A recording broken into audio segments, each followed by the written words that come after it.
হত্যা মামলায় সাবির হোসেন চৌধুরী জামিন পায় আর আমি 323 ধারার মামলায় জামিন পাই না, 5 মাস ধরে আমি বৈষম্যের শিকার মাননীয় প্রধান বিচারপতির দৃষ্টি আকর্ষণ। আসসালামু আলাইকুম প্রিয় ভিউয়ার্স, আপনারা দেখতেছেন বরাবর মতো ফ্রিডম বাংলা 24x7। আজকে আমি ব্যারিস্টার সুমনকে নিয়ে কিছু কথা বলবো। আশা করি মনোযোগ দিয়ে কথাগুলো শুনবেন। ভুল ভ্রান্তি হলে ক্ষমা দৃষ্টিতে দেখবেন। আর আপনাদের কাছে আমার একজন প্রবাসী হিসেবে অনুরোধ হচ্ছে, আমার চ্যানেলটি অবশ্যই সাবস্ক্রাইব করবেন পরবর্তী ভিডিও পাওয়ার জন্য। ধন্যবাদ। আমি ব্যারিস্টার সুমনের একটি নিউজ দেখলাম আজকে টিভিতে, এটা মনে হয় 24 ঘন্টা আগের ছিল নিউজটা, যেখানে ব্যারিস্টার সুমন বলেছেন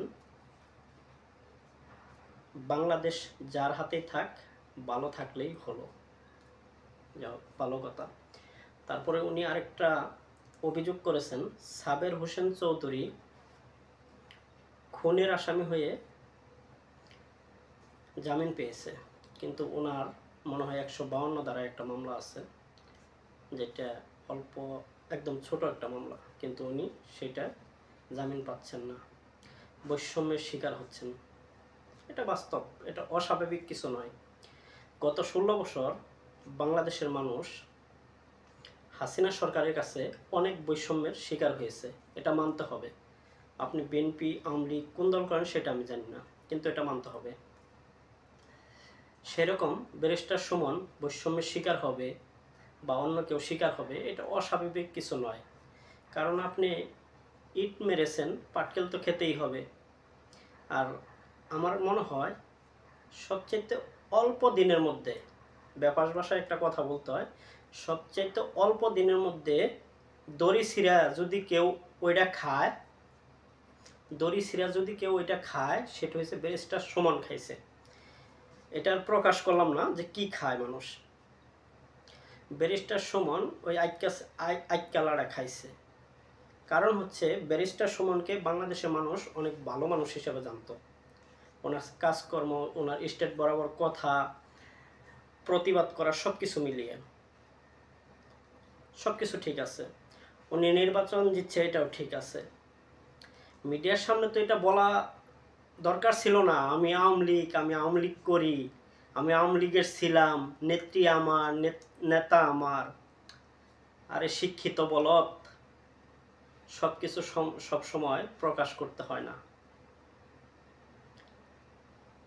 বাংলাদেশের 99% মানুষ জানে আওয়ামী লীগ সরকার যতটুকু ভোট পেয়েছে তার চাইতে বেশি ভোট চুরি করে ক্ষমতায় এসেছে।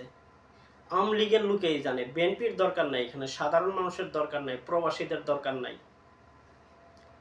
তারপরেও কেন বলার দরকার, নেত্রী আমাকে ক্ষমতায় এনেছে, নেত্রী সব কিছু।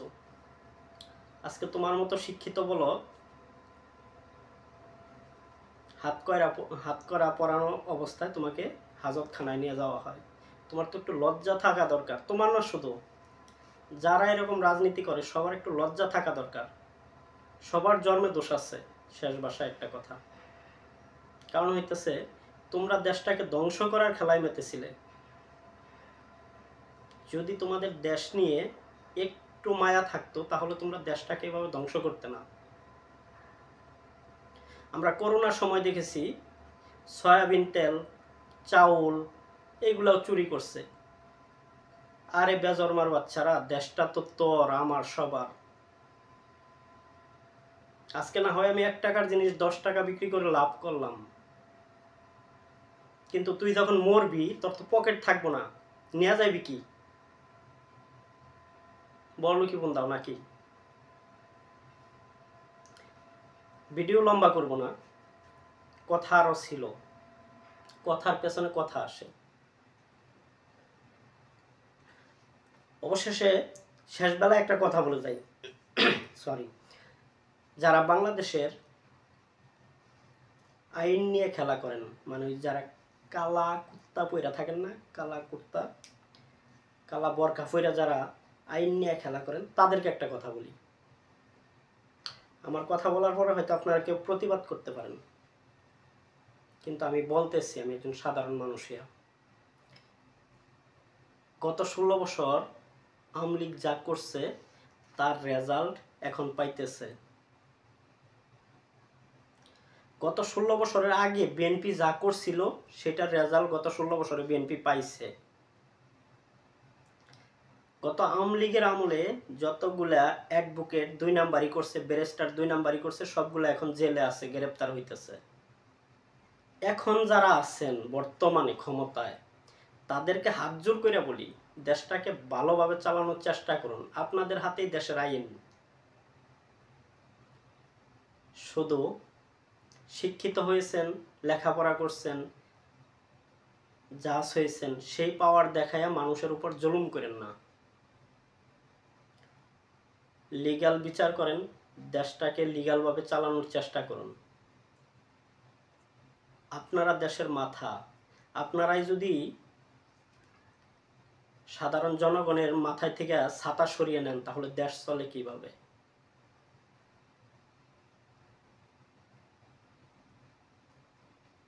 দেশটা আপনার আমার সবার।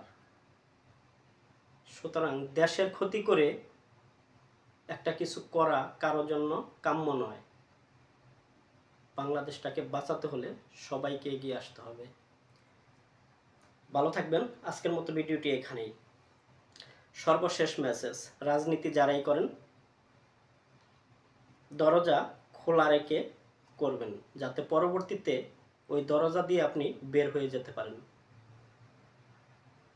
ধন্যবাদ। আসসালামু আলাইকুম।